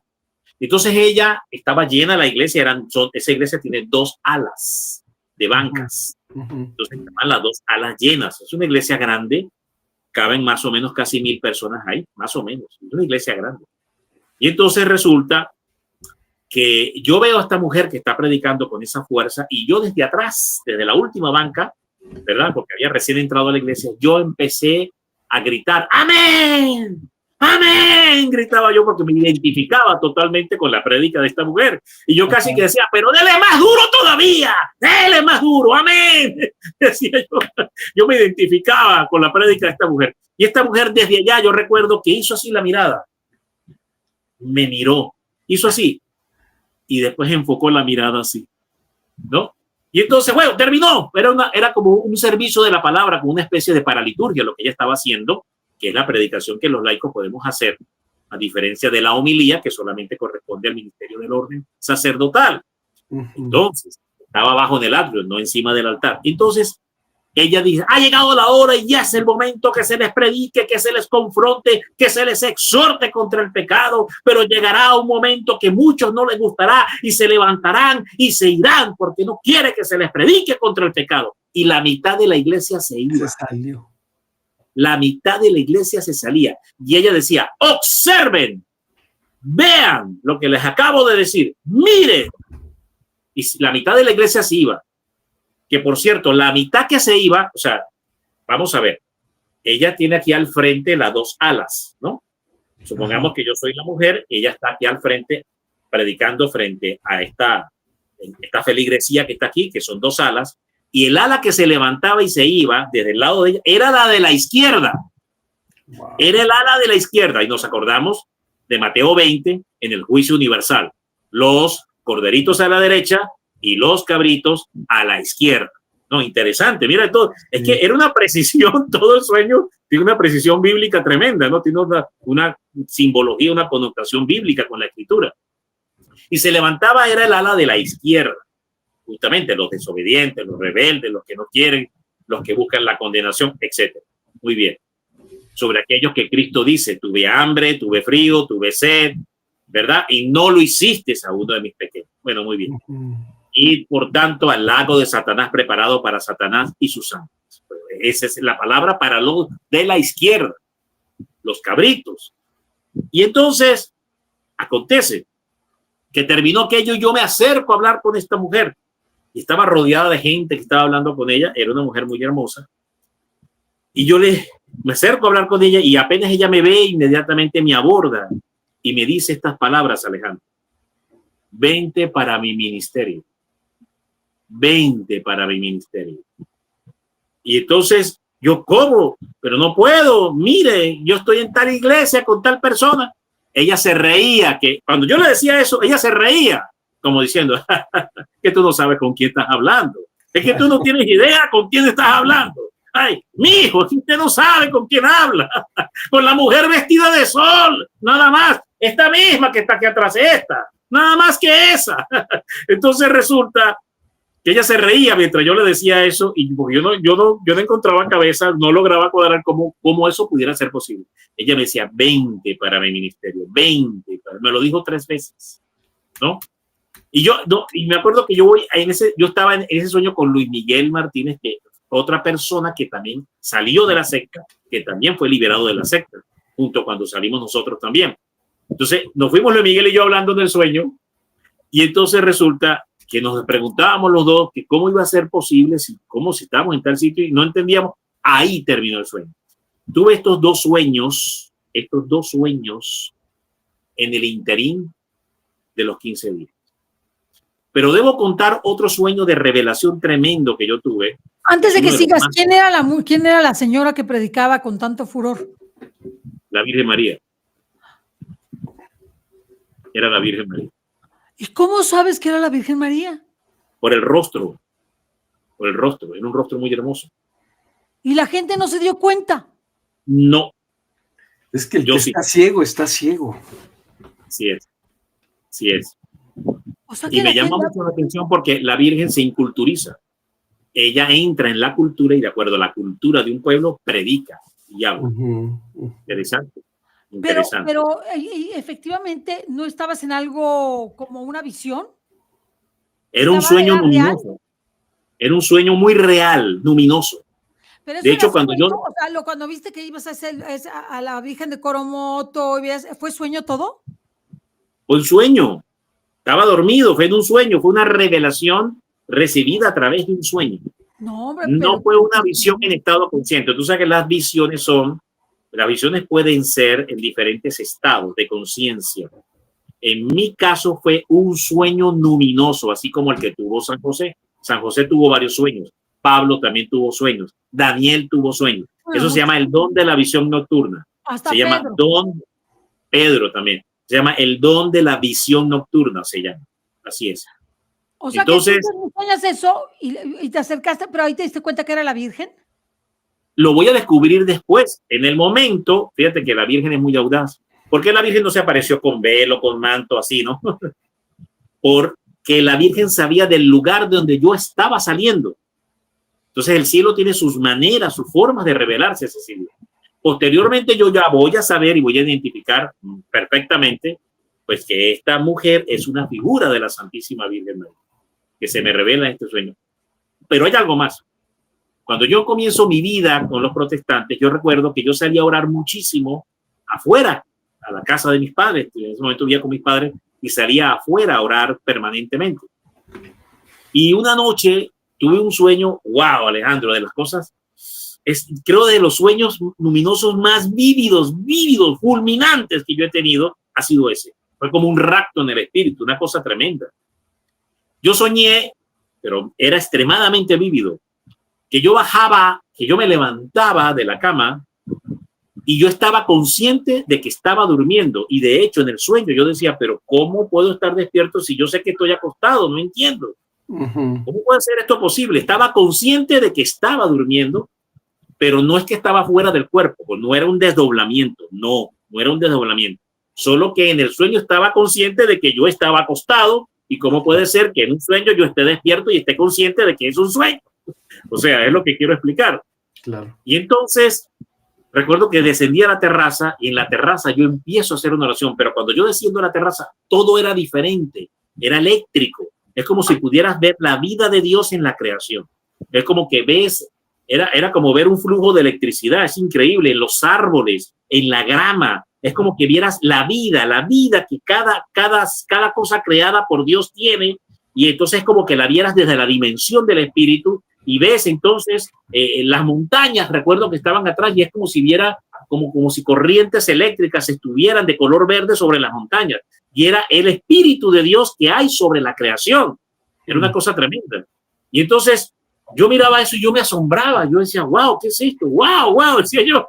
Y entonces yo empiezo a hacer una oración en círculo, voy dando vueltas en círculo y empiezo a decir, Señor, ten misericordia de tus hijos. Señor, ten misericordia de tus hijos. Señor, ten misericordia de tus hijos. Y en ese momento, en un punto del espacio, se abrió un haz de luz grande, recuerdo, un haz de luz grande, enorme, y salió una mano derecha blanca, que tenía aquí una toga blanca, así, salió una mano derecha blanca, y hubo como una fuerza que me empujó hacia la mano. Yo sentí como temor, Dios mío, ¿qué es esto? Y me empujó hacia la mano, era una mano enorme, y la mano, ¡zas!, me tomó así, Alejandro, por completo, me agarró completamente la mano, y ¡zas!, desapareció el sueño. Yo de repente me veo en mi cama, ¡oh! Tomo una bocanada de aire, Dios mío, ¿qué es esto? Y cuando me despierto, ahí en el aire flotaba la experiencia. Es como si en el aire estuviera flotando la experiencia. Ahí estaba. Y entonces yo me levanto, Dios mío, ¿qué es esto? Dios mío. Un poco como asustado, ¿no? Porque es una experiencia que normalmente pues no se tiene todo el tiempo. Entonces yo rápidamente me levanto y voy a la terraza pensando de que voy a encontrar lo mismo que acabo de ver. No, nada. Estaba todo en su plano natural, normal, como lo podemos ver. Esa fue una experiencia tremenda. Wow. Poco después de eso, tuve otra experiencia que me levanto un día como a las 2 de la mañana a ir al baño y de repente, y es raro porque en esa época yo era muy joven, yo no me levantaba para ir al baño. Hoy sí, ya con 57 años es más normal levantarse, ¿verdad, Alejandro? Para ir al baño. De acuerdo. Pero en aquel momento yo estaba a 0 kilómetros, hermano, 0 millas, así que era muy raro que uno se levantara para ir al baño, pero me levanté para ir al baño. Y entonces resulta que yo paso así, me acuerdo que iba aquí al lavamanos y aquí estaba la ventana y de repente veo aquí como algo encendido, ¿no? Me llamó la atención y volteo a mirar. En la cresta de la montaña había una flama enorme, tornasolada entre amarillo intenso y rojo, y era una flama que danzaba así enorme, era una flama enorme que brincaba, danzaba encima de la montaña. Yo, Dios mío, me estoy volviendo loco. Dije yo, no, esto debe ser una alucinación. No, y me hice así, Alejandro, me hice así, no, esto no es real, dije yo. Me hice así, y cuando volví a verlo, ahí estaba la flama bailaba en la cresta de la montaña. Y justo la flama se fue detrás de la montaña como si siguiera o prosiguiera un camino y desapareció. Y justo en línea recta, desde ahí, es la dirección de Venezuela hacia Colombia, que es donde hoy estoy hoy en día. Exacto. Wow. Entonces, tuve estas dos. La una fue un sueño luminoso y la otra sí fue una visión, Cecilia, en estado consciente. Fíjate, fueron la una en sueño luminoso y la otra en una visión sí en estado consciente. Y también recuerdo cuando ya regresé a la iglesia católica, que la Virgen nos libera y regresamos a la iglesia y nos recibe el padre Roberto Arellano, director de la Renovación Carismática, que se asombra cuando le contamos todo lo que había pasado y me dice, Pablo, ¿en qué hueco del diablo? ¿En qué hueco del diablo? ¿En qué sinagoga de Satanás estabas metido, hijo mío? Cuando le conté todo lo que habíamos vivido allá adentro. Entonces recuerdo que bautizamos a mi hija a los 2 meses, a los 3 meses después nos casamos por la iglesia católica y regresamos justo en medio del jubileo. Mira la potencia que tiene el jubileo, porque regresamos en medio del jubileo decretado por San Juan Pablo II en junio del año 2000. Regresamos de nuevo a la iglesia, hermanos. Miren la grandeza, la fuerza y miren el papa que acabamos de elegir en medio de un jubileo. Estuvimos Cecilia y este servidor haciendo un análisis un poco histórico el lunes pasado para descubrir un poco cuántos papas habían sido elegidos en medio de un jubileo y a la final solo conseguimos 3, ¿verdad, Cecilia? 3 nada más en toda la historia de 2000 años, nada más 3 veces. Y el Papa León, y el Papa León, y el Papa León. Papa León. Ok. Entonces, este Papa fue elegido en medio de un jubileo y mire la oportunidad de misericordia que Dios le ha abierto una ventana de misericordia al mundo. Que el mundo merece ser acabado, destruido y que todas las profecías se cumplan y que aquí ni las pulgas sobrevivan, porque hasta las pulgas son pecadoras. Bueno, sí, hermano, es verdad, pero Dios ha querido abrir una ventana de misericordia porque la misericordia triunfa sobre el juicio, dice Santiago. La misericordia triunfa sobre el juicio. Son palabras. Entonces, ¿cuándo Dios es más grande? A ver, piensen un poquito. Están las profecías que anuncian grandes castigos, que va a caer el asteroide, que va a acabar no sé con cuánta gente, que aquí no se va a salvar nadie. Ok, muy bien. ¿Qué es más grande? Que ustedes vean que Dios cumple esas profecías de castigo y no sobrevive nadie, o que Dios decida tener misericordia. ¿Dónde Dios es más alabado? ¿Dónde Dios es más engrandecido? Que se cumplan y aquí, como quien dice, nos lleve la pelona a todos y no sobreviva nadie y caiga fuego del cielo y ni las garrapatas sobrevivan, hermano, ni las cucarachas que dicen que van a sobrevivir, son las únicas que pueden sobrevivir a una explosión nuclear. Ni siquiera las cucarachas puedan sobrevivir. O sea, ¿ustedes creen dónde Dios es más glorificado? Donde Dios es más magnificado, donde Dios se glorifica a sí mismo con más fuerza, con más gloria, con más poder, haciendo cumplir su justicia y derramando fuego y que nadie sobreviva, o teniendo misericordia. Donde Dios es más alabado por los ángeles, donde Dios es más engrandecido aún por los pecadores miserables que merecemos la condenación, nosotros los hombres, donde Dios va a ser más engrandecido y el diablo a la vez más humillado y el diablo a la vez más derrotado. Cumpliéndose las misericordias, las profecías de castigo que anuncia fuego y destrucción, o Dios teniendo misericordia y sorprendiendo al hombre, engrandeciéndose a sí mismo y humillando al diablo, porque el diablo esperaba era que hundiera el botón rojo y se desencadenara la guerra nuclear y que nadie sobreviva, porque eso es lo que el diablo quiere. El diablo se saborea las profecías de Akita. Mire, se lo voy a decir, el diablo se saborea las profecías de Akita. ¿Cómo así, hermano? Mire, oiga, cuando el diablo le escuchó a la Virgen decir que Dios iba a castigar al mundo con un gran castigo donde las 2/3 partes de la tierra iban a desaparecer o gran parte de la humanidad iba a desaparecer, el diablo se alegró. El diablo se alegró, hermano. El diablo se contentó con esa profecía. El diablo le dijo a la Virgen, gracias, me encanta que hayas profetizado eso, porque significa que si eso se cumple, todas esas almas se van a ir al infierno conmigo. Claro. Se van a ir al infierno conmigo. Entonces, ¿dónde Dios se va a glorificar más? Y donde Dios pudiera magnificarse y ser alabado con más estruendo. ¿Dónde Dios puede ser alabado con más estruendo y reconocido, exultado, magnificado con más estruendo? Cumpliendo a cabalidad las profecías de fuego y destrucción, o dando misericordia y humillando y desconcertando hacia Satanás. Ahí dejo eso para la reflexión. Bendito y alabado sea el Señor. Alabado sea mi hermano. Entonces, esto para la reflexión. Muy interesante. Ok. Entonces, a ver, que me fui con este tema. No, me falta la visión final, y ahí nos vamos a quedar, pero vamos a tener que hacer otro programa, Pablo, porque hay cosas que te tenemos que preguntar, nos tienes que narrar. Bueno, muy bien. Nos tienes, ¿verdad? Nos falta, me tienes que narrar de la secta, algunas cosas, y te creo que te queremos hacer algunas preguntas. Pues que hoy lo orienté más a la parte mística, porque Alejandro, como experiencias místicas, pero hay una parte que hay que preguntarle para que las personas no caigan en las sectas. Es muy importante. Sí, es importante. Bien. Es importante, pero hacemos un 2. Hacemos un 2 contigo, pero bueno, termíname esa, la que ibas a hablarnos de la visión.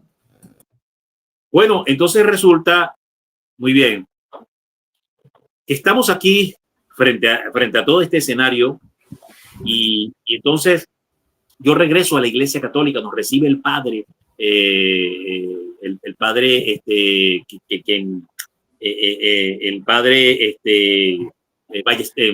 se me fue el nombre. Sí, correcto. Entonces resulta que regresamos a la iglesia en medio del jubileo y mira la importancia que tiene el jubileo, la misericordia. Por eso empezamos a hablar del triunfo de la misericordia. Entonces, la importancia que tiene la misericordia es desconcertante, es incomprensible. Jonás no entendía la misericordia. Hoy los interpretistas y los grandes afiladores, los mismos videntes que profetizan castigo, no la entienden.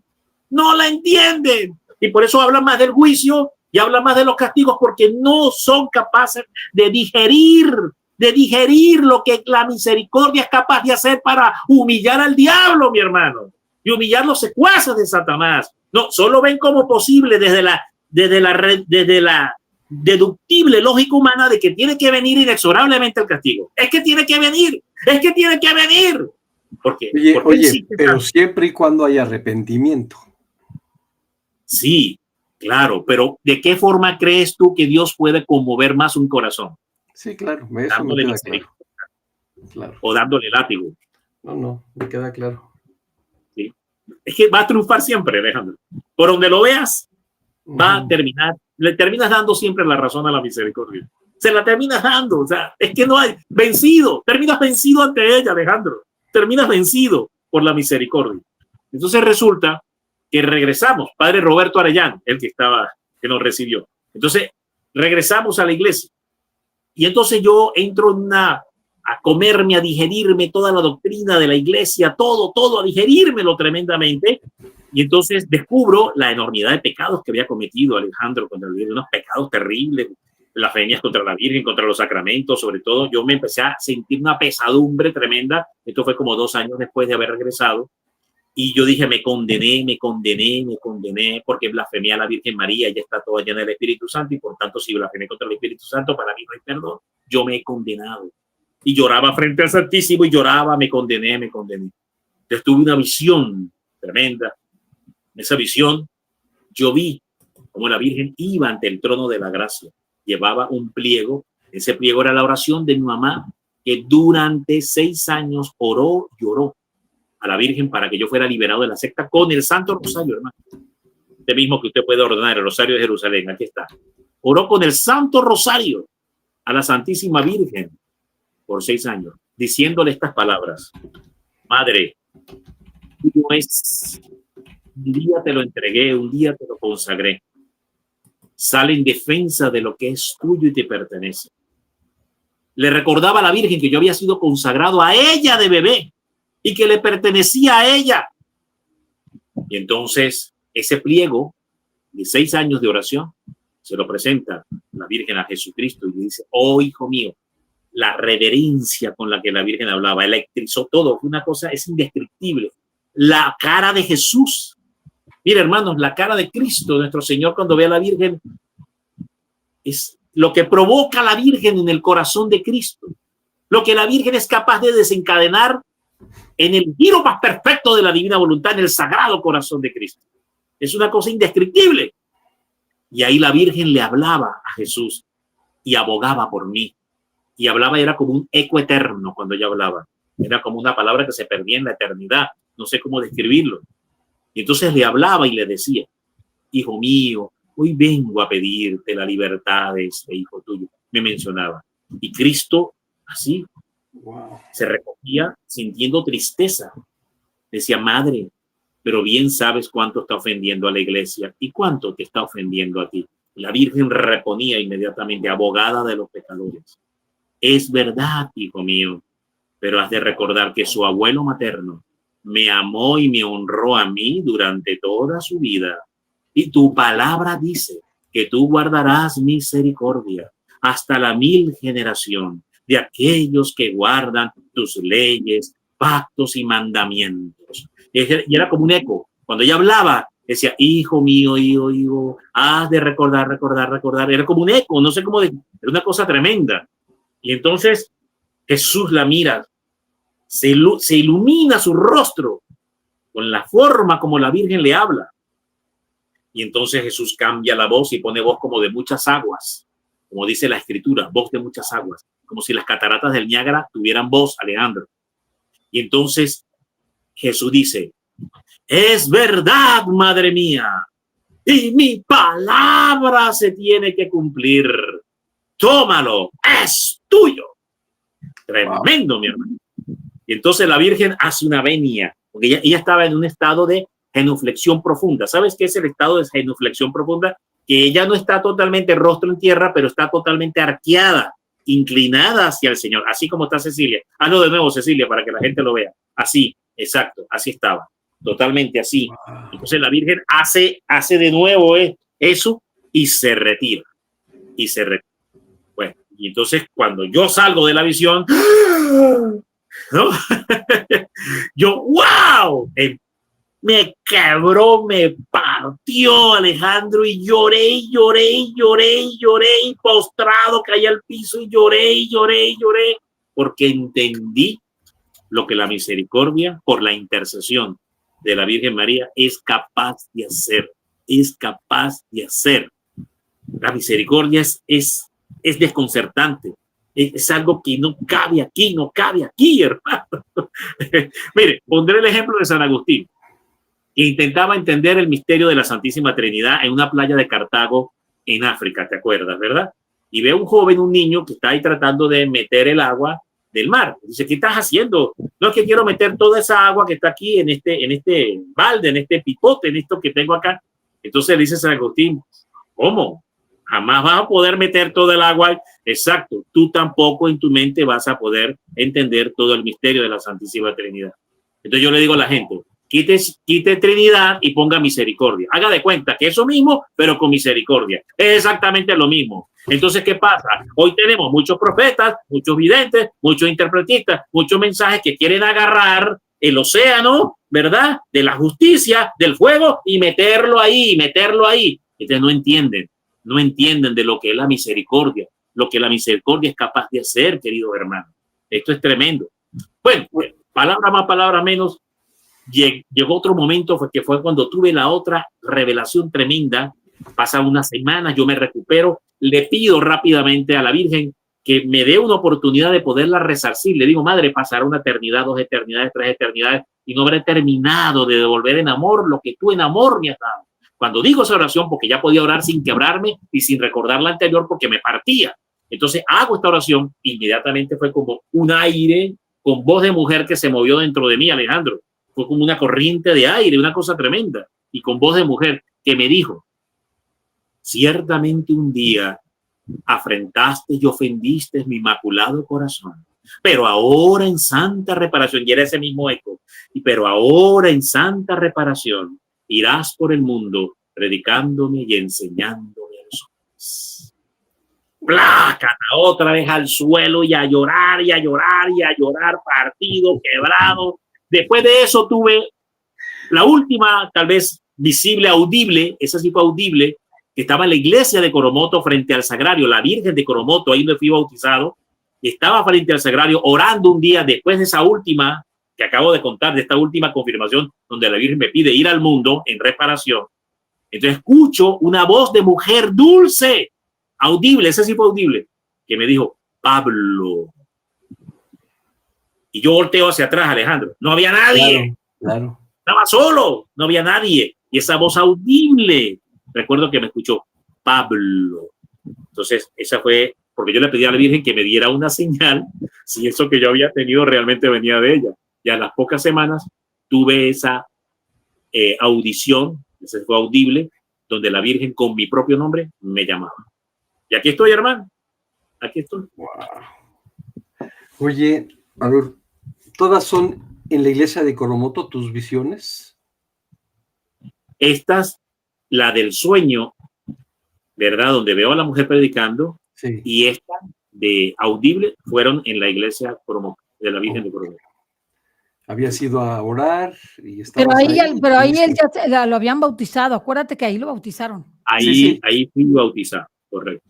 Pero estabas, llegaste como cualquier día a rezar o a misa. Correcto, llegué como cualquier día, exacto, tú lo has dicho, y no me esperaba esa manifestación.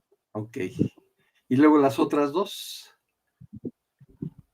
Las otras dos, la del sueño donde íbamos a ser liberados, esa fue del interín de los 15 días antes de ser liberado. Pero las dos primeras, cuando inicié mi vida, que por la Biblia, aún entrando en la iglesia protestante, yo tuve estas dos revelaciones. Una, la de la mano que me cogía por completo, ajá, y la del fuego que se movía. Ajá. Entendí que eran dos revelaciones que no se iban a cumplir en la iglesia protestante. Era en la iglesia católica. Wow. En la iglesia católica. Oye, y me quiero regresar a esta intercesión de la Santísima Virgen María. A ver, yo digo que el Papa Francisco confundió a mucha gente hablando solamente de la misericordia de nuestro Señor y no de la justicia. Y yo digo que el factor decisivo para ganar la misericordia es tu conversión, tu arrepentimiento. Esto que estás diciendo de qué es, dónde se manifiesta Dios más poderoso, aplicando lo que había, el ácido, el látigo, ácido, siendo misericordioso. Pues la respuesta es como cuando el león, sabiendo de lo que es capaz, no te ataca y te condona la vida, ¿no? Ahí se muestra más poderoso. Exactamente. Y entonces yo digo, estas profecías donde dice 2/3 del mundo desaparecerán, porque lo que estás diciendo es una riqueza enorme. Está en Zacarías, ¿no? Sí. Creo que originalmente Zacarías y que se conecta con Aquita, ¿no? Aquita sería como la explicitación de esa profecía de Zacarías. Es correcto. Entonces, mi pregunta es, ¿estos 2/3 no van a desaparecer? Sí. Hay conversión. Puede pasar, Alejandro, puede pasar. El punto es, fíjate, yo no he dicho que sí, yo no he dicho que pueda o no pueda pasar, puede pasar. El punto es, la reflexión es, indistintamente de que suceda o no suceda, la reflexión es, ¿dónde Dios se engrandece más? ¿Dónde Dios se engrandece más? ¿Dónde se ve que Dios es Dios? En la misericordia. Y también lo es en la justicia, claro. Dios en la misericordia, pero la justicia no lo ves. Tú en la justicia ves como malo. Tú ves a un Dios como malo, aunque sea justo. En la misericordia. En la misericordia siempre lo ves Dios. O sea, la justicia es un atributo de Dios. La justicia es un atributo. Claro, pero el atributo más grande de Dios es la misericordia. Es el atributo más grande. Pero la misericordia excede a la justicia, claro, porque la misericordia triunfa sobre la justicia. Claro. Es lo que dice Santiago. Y eso es lo que le revela a Faustina. Entonces, tú cuando te perdonan la vida, quedas atado al que te la perdonó para siempre. Ahora, o sea, ¿dónde ves la justicia? Porque la justicia abre espacio a la misericordia.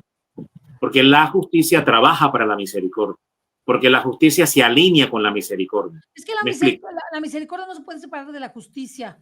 Pero la justicia de Dios siempre es misericordiosa. ¿Por qué en mi caso digo triunfó la misericordia? Porque fui ajusticiado. Todo lo que viví era justicia. ¿Pero para qué? Para que finalmente triunfara la misericordia. Es lo que quiero dar. Claro. Pero si no hubiera venido la misericordia y solo la justicia, ¿cómo puedo darle gracias a Dios? ¿Cómo puedo engrandecerlo? Por eso te digo, la justicia no te liga igual que la misericordia al que te tiene misericordia. Entonces, la purificación y el sufrimiento puede venir por causa del pecado. En efecto, lo vemos a lo largo de la historia de la humanidad. Está presente, sí, está presente. Pero para que a la final sea una grandiosa oportunidad para que el hombre conozca la misericordia. Conozca la misericordia de Dios.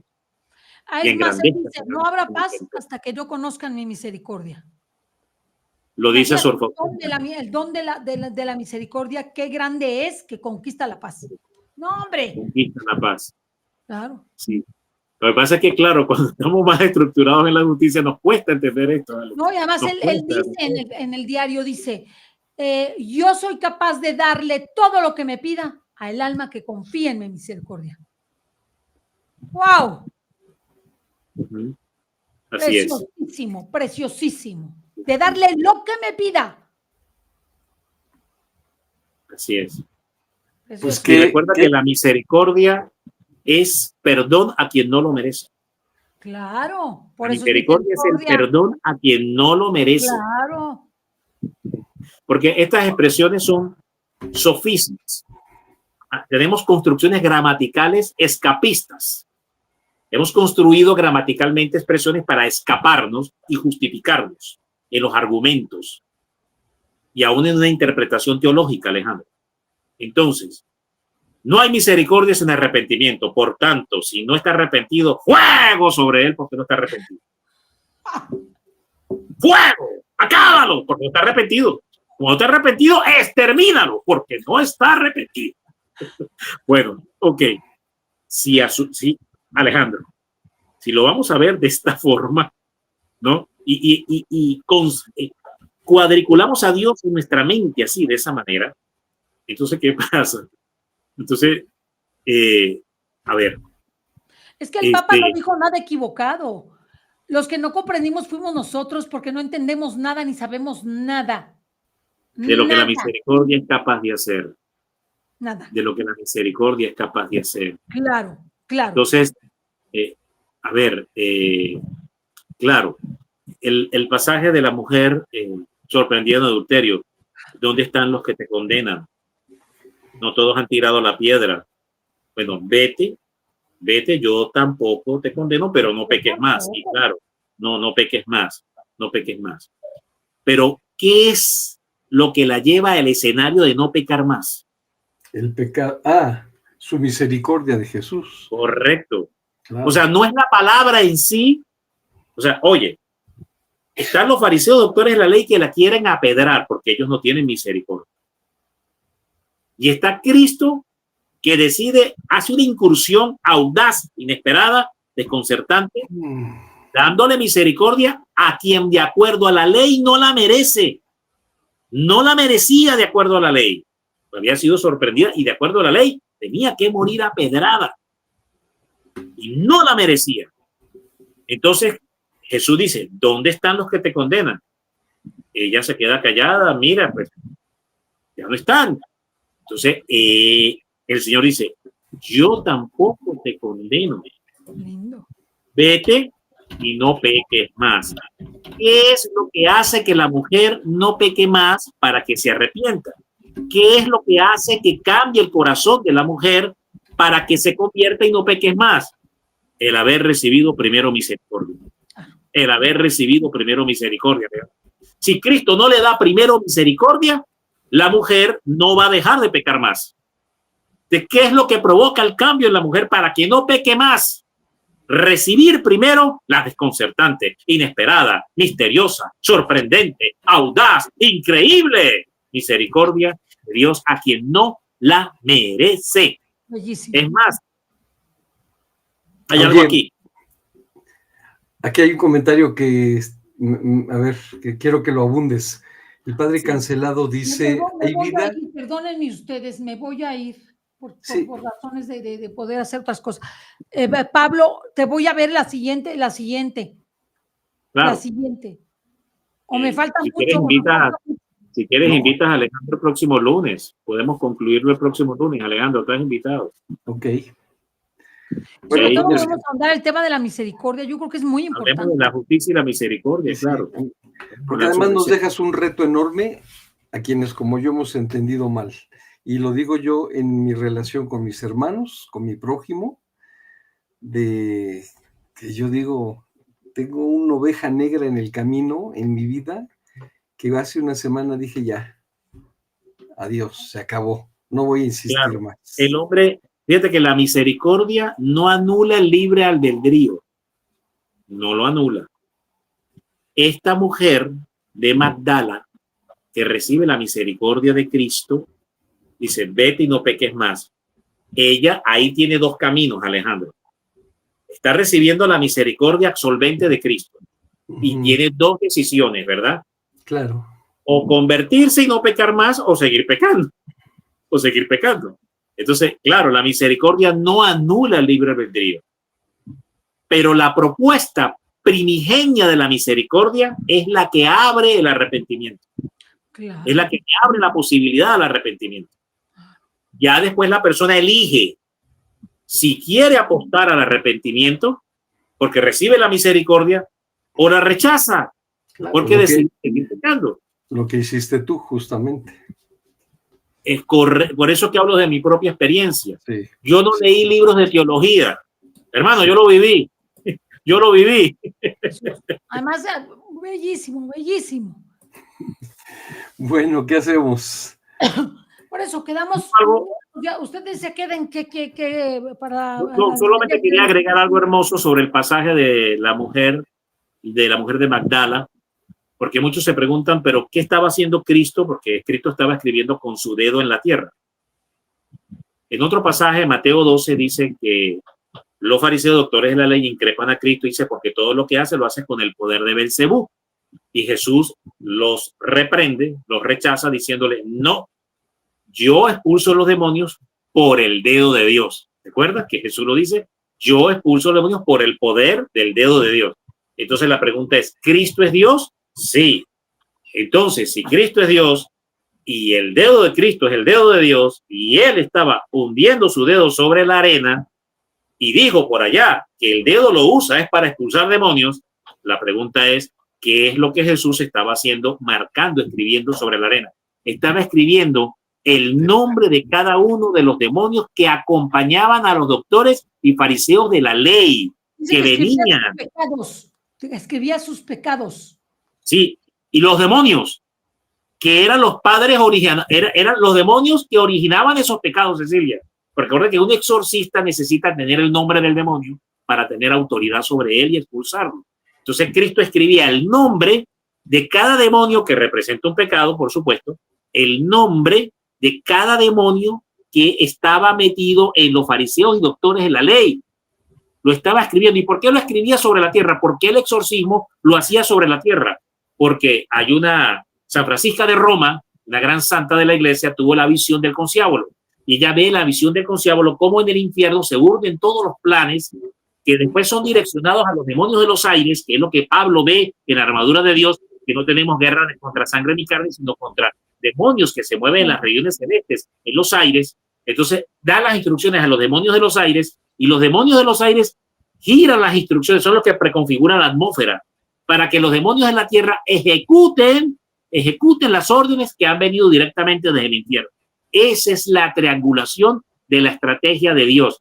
Entonces, Cristo que estaba rompiendo la autoridad que tienen los demonios en la tierra sobre estas personas, y por eso es que ellos sueltan las piedras y quedan liberados, porque ellos fueron exorcizados, pero no perdonados. Ojo con esto, ellos no recibieron el perdón. La única que recibió el perdón y la única que recibió la misericordia fue la mujer.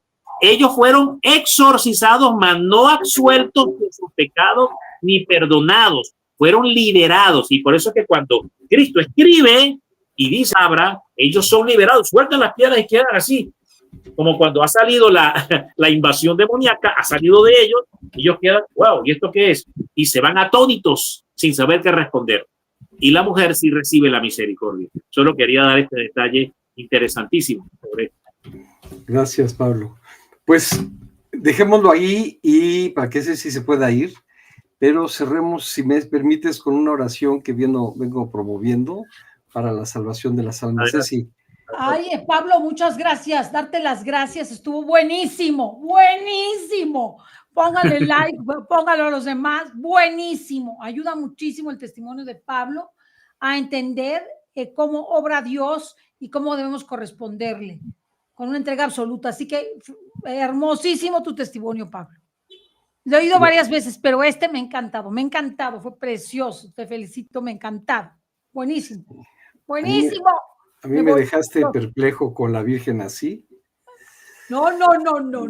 Eso tendrás que repetírnoslo. Fíjate, y para cerrar con broche de oro, San Luis María Grillón de Montfort en el libro del secreto admirable del Santo Rosario, un hombre malísimo, mira, más malo que la roncha, más malo que el cáncer, más malo que el SIDA. Imagínate lo peor de lo peor, Alejandro, más malo que todo. Bueno, malísimo, Satanás encarnado ese hombre. Bueno, y la gente lo odiaba en el pueblo, no lo quería. Cuando el hombre finalmente muere, la gente celebró porque dijo, se fue al infierno. Por fin nos libramos de esta plaga, de este hombre malvado. Y entonces resulta que llega el juicio del Señor. Y el Señor dice, pesen sus obras en balanza. Entonces estaba la balanza de las buenas obras y la balanza de las malas obras. Y entonces cuando lo pesaron en balanza, todas las malas obras, ¡clac!, así se fueron completamente hacia abajo. Y ya Jesús lo iba a condenar al infierno. Cuando de repente los ángeles quedan estupefactos, maravillados. No caben de su asombro.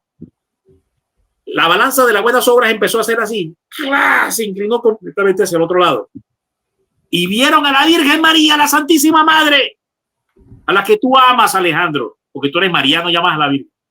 Bueno, la vieron así, postrada así también, Alejandro, así, en semipostración, dirigiéndose a pero montada ella en el platillo, Alejandro, montada ella en el platillo. y se dirige a Jesús así en genuflexión profunda, como yo la vi en mi visión también. Y le habla a Jesús y le dice: hijo mío, el peso de mis virtudes por la salvación de esta alma. Wow. Mi vida. ¿De cuánto pesan las virtudes de la Virgen? Ponle peso a las virtudes de la Virgen. Tienen peso de eternidad. Bellísimo, bellísimo.